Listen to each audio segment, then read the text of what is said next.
نادي الزمالك ما بيعرفش يشتري زمن. انا نشرت الخطاب في التوقيت اللي انا عايزه كنادي الزمالك ومصلحه نادي الزمالك. واستجاب ليك اتعملت ازاي؟ استجاب دي ليك أحمد قصه مجاهد. بتاعتنا.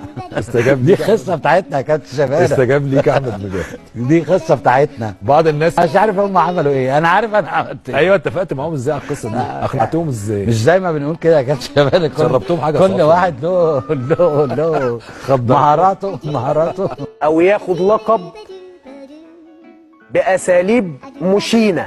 والزمالك في فتره كده كان في حكم لا داعي لاسمه واحنا في الزمالك هو كان زملكاوي كان يجي يزعق لك مثلا ويتنرفز عليك ويقول لك ايه اقف في 18، يعمل نفسه ان هو بيتخانق معاك والكلام ده، ولو كلمت تاني هطلع لك انذار. قلت تعالى اقف، والله اقف تقف، يقول لك ايه خش ال 18 ارمي نفسك. فاهم؟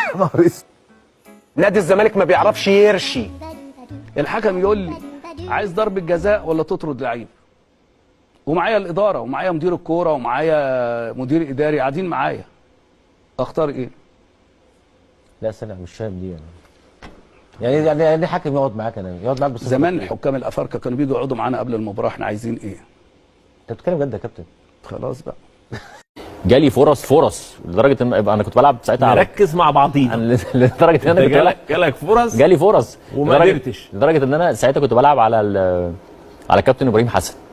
في يوم واحده قلت له شيل، يعني في يوم واحده عارف انت اللي هو ايه، انا خلاص يعني لازم انت احط. بتقول لكابتن ابراهيم شيل وانت بتلعب ضده. شيل يعني بيخبي اللعيبه بقى بتوعنا احنا في سجن ابو زعبل وسجن طرة. لعيبه الزمالك المختلط يا محيدر باشا تخش كده سجن ابو زعبل تلاقي فيه 20 30 لعيب موسم استقالات، وفي طرة تبص تلاقي 20 30 لعيب، وبعدين يجي في موسم السنه يروح لهم الكشف يمضوا في السجن جوه.